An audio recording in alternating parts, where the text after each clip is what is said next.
Hello friends, स्वागत है एक बार फिर से आपके अपने चैनल VIIC में। और मैं अमित कुमार सोनी हार्दिक हार्दिक अभिनंदन करता हूं, स्वागत करता हूं। दोस्तों, यदि चैनल पर नए हैं और अभी तक भी सब्सक्राइब नहीं किया है तो निश्चित रूप से आप सबसे पहले सब्सक्राइब करें, शेयर करें वीडियो को, और पसंद आता है तो लाइक करें, बेल आइकन पर प्रेस करना बिल्कुल ना भूलें। दोस्तों, आज की जो अपडेट्स है, आज की जो न्यूज है वो है सुप्रीम कोर्ट से। सुप्रीम कोर्ट ने केंद्र सरकार को एक याचिका पर जवाब देने के लिए कहा है।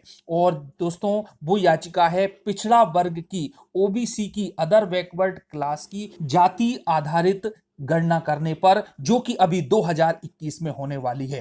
दोस्तों, आइए थोड़ा सा हाईलाइट समझ लें, फिर इसके अंदर चलेंगे कि 2021 की जनगणना में पिछड़ा वर्ग की जातिगत गिनती की मांग को लेकर सुप्रीम कोर्ट में एक याचिका दायर की गई। ठीक है, ओबीसी में शामिल सभी जातियों की अलग से उसमें गिनती की मांग की गई है। सुप्रीम कोर्ट ने इस याचिका पर केंद्र सरकार और राष्ट्रीय पिछड़ा वर्ग आयोग से जवाब देने को कहा है। तो आइए दोस्तों, कहानी आखिर क्या है कि क्यों ये याचिका दायर की गई और क्यों उन्होंने ऐसा कहा है। तो दोस्तों, सबसे पहले तो बात कर लें कि आखिर ऐसा वो क्यों कह रहे हैं। तो याचिका जो दायर की गई है उसमें याचिकाकर्ता ने कहा है कि बैकवर्ड क्लास के लिए जातिवार तरीके से गणना होनी चाहिए। ठीक है, इससे उन्हें एजुकेशन और नौकरी आदि में मिलने वाले रिजर्वेशन और पंचायती चुनाव आदि में सहूलियत होगी। आगे उन्होंने कहा है कि 2021 की जनगणना होने वाली है, उसके लिए जो प्रो फार्मा तय किया गया है उसमें 32 कैटेगरी बनाई गई हैं।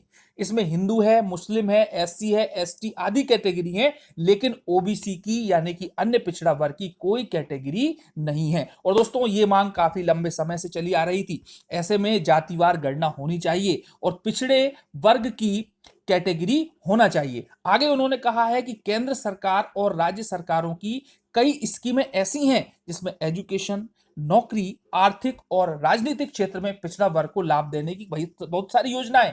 इसका मकसद यह है कि पिछड़ा वर्ग को गरीबी रेखा से बाहर लाया जाए। बजट में स्कीम में फंड का अलॉटमेंट भी होता है, लेकिन हर साल बजट शेयरिंग में परेशानी हो रही है क्योंकि जाति आधारित बैकवर्ड क्लास की गणना या सर्वे नहीं है। काफी परेशानी उठाना पड़ रही है। उन्होंने आगे ये भी कहा है कि जाति आधारित डिटेल नहीं होने के कारण राज्य की लोक कल्याणकारी स्कीम का लाभ, योजनाओं का लाभ सही लोगों तक, और जो ओबीसी वर्ग की जनगणना न होने से जो पिछड़ गए हैं उन तक सही ढंग से नहीं पहुंच पा रहा है।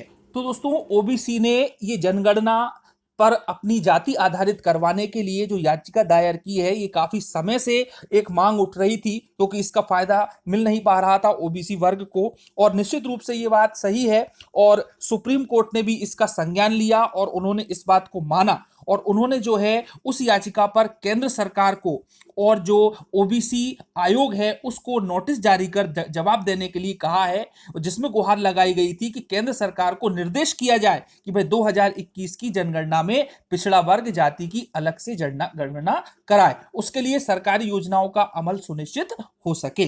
सुप्रीम कोर्ट में दाखिल अर्जी में कहा गया है कि केंद्र सरकार के सामाजिक न्याय मंत्रालय को निर्देश दिया जाना चाहिए कि भाई 2021 की जनगणना में बैकवर्ड क्लास का अलग से जातिवार गिनती करे। दोस्तों, इसके पहले भी चीफ जस्टिस एएस बोबड़े की अगुवाई वाली बेंच के सामने यह मामला सुनवाई के लिए आया था और उन्होंने इस प्रकार से जवाब देने के लिए कहा है पिछड़ा वर्ग आयोग और केंद्र सरकार को।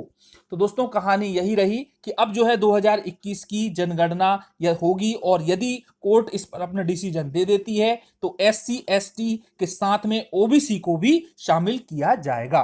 तो दोस्तों, काफी अच्छी न्यूज है जो भी ओबीसी वर्ग के हैं उनके लिए, जिससे कि आने वाली अन्य कल्याणकारी योजनाओं का फायदा ओबीसी वर्ग को मिलने लगेगा। और साथ ही साथ दोस्तों, हमारे मध्य प्रदेश में भी हाईकोर्ट में ओबीसी का केस फंसा हुआ है, जिससे कई सारी भर्ती रुकी हुई हैं, शिक्षक भर्ती है और आगे आने वाली अन्य भर्तियां, जिसके बारे में शिक्षा मंत्री भी हर बार कहते रहते हैं कि इन भर्तियों में कोर्ट केस लगा हुआ है, जब तक ये निपटारा नहीं हो जाता हम इसमें कुछ नहीं कर सकते। तो दोस्तों, निश्चित रूप से उसका भी कुछ ना कुछ हो जाएगा क्योंकि 15 मार्च से लगातार सुनवाई होने वाली है। दोस्तों, ये एक न्यूज थी जो कि ओबीसी वर्ग के लिए थी और बहुत ही अच्छी न्यूज थी। आगे जो भी कुछ जानकारी आती है तो आपके साथ शेयर की जाएगी। तो मिलते हैं अगले वीडियो में। सब्सक्राइब जरूर कर लें दोस्तों चैनल को। धन्यवाद। जय हिंद।